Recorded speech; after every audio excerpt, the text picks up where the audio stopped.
नमस्कार। आज मैं भक्तिकालीन ज्ञान मार्गी काव्य धारा के सुप्रसिद्ध कवि कबीर के प्रसिद्ध पदों में से एक मोको कहाँ ढूंढे बंदे मैं तो तेरे पास में की व्याख्या प्रस्तुत कर रहा हूँ। कबीर की साखियाँ और पद उनके जीवन और समाज से संचित अनुभवों का प्रकाशन है। शास्त्रों में लिखित बातों को कहने के स्थान पर उन्होंने जीवन, समाज और परिस्थितियों से उत्पन्न अनुभवों को अपने साहित्य में संप्रेषित किया है। धार्मिक आडंबर, पाखंड और रूढ़ियों से आम आदमी को मुक्त करने की चिंता उनके साहित्य में अभिव्यक्त हुई है। तो आइए उनके इस पद मोको कहाँ ढूंढे बंदे पर एक नज़र डालते हैं। आज मैं आपके लिए प्रस्तुत कर रहा हूँ कबीर के पद मोको कहाँ ढूंढे बंदे मैं तो तेरे पास में की व्याख्या। पहले पद, मोको कहाँ ढूंढे बंदे मैं तो तेरे पास में, ना मैं देवल ना मैं मस्जिद ना काबे कैलाश में, ना तो कौने क्रिया कर्म में नहीं योग बैराग में, खोजी हुए तो तुरते मिली हों पल भर की तलाश में, कहें कबीर सुनो भाई साधो सब श्वासों की श्वास में। प्रस्तुत पंक्तियाँ कबीर दास द्वारा लिखित है। कबीर भक्तिकालीन निर्गुण संत काव्यधारा के प्रतिनिधि कवि हैं।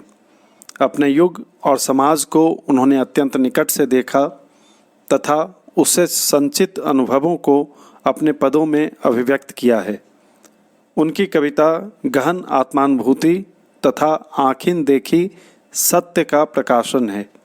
कबीर एक ओर जहाँ अपने समय में विद्यमान विसंगतियों, धार्मिक बाह्य आडंबरों और कट्टरता की कठोरतम शब्दों में निंदा करते हैं, वहीं दूसरी ओर भक्ति में माधुर्य भाव, पूर्ण तन्मयता और समर्पण वर्णित करते हैं। इन पंक्तियों में कबीर ने परमात्मा के सर्वत्र व्याप्त होने तथा उसकी तलाश में इधर उधर भटकने को व्यर्थ बताते हुए परम तत्व की प्राप्ति के लिए जिज्ञासा को महत्वपूर्ण माना है। प्रस्तुत पंक्तियों में कबीर बताते हैं कि वह परम ब्रह्म अपने भक्तों से कहते हैं कि मुझे ढूंढने के लिए तुम कहाँ और क्यों भटक रहे हो। मैं तो हमेशा तुम्हारे निकट रहता हूँ, मुझे पाने के लिए कहीं भटकने की ज़रूरत ही नहीं है, मैं तो तुम्हारे अंदर मौजूद हूँ।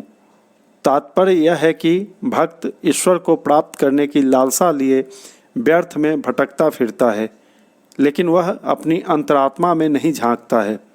ईश्वर को पाने की तीव्र इच्छा लिए वह पूजा के स्थानों पर जाता है, अपने अपने धर्म के अनुसार मंदिरों और मस्जिदों में जाता है तथा अपने धार्मिक रिवाजों के अनुसार उस परम तत्व की आराधना करता है। परमात्मा की कृपा पाने की आकांक्षा में वह तीर्थ स्थलों की यात्रा करता है। अपनी धार्मिक आस्था के अनुसार हिंदू मतावलंबी कैलाश की यात्रा करता है तो मुसलमान काबा की यात्रा पर जाता है। व्यक्ति अपनी धार्मिक मान्यताओं के अनुसार ईश्वर को प्राप्त करने की कामना लिए धार्मिक कर्मकांडों में लगा रहता है। वह व्रत, उपवास और धार्मिक क्रियाओं के फेर में फंसा रहता है। कोई मंदिरों में जाकर पूरे विधि विधान से पूजा अर्चना करता है तो कोई नियम पूर्वक मस्जिद में जाकर नमाज पढ़ता है। उस परमात्मा को प्राप्त करने की आकांक्षा में कोई योग साधना में लीन हो जाता है तो कोई वैराग्य धारण कर लेता है।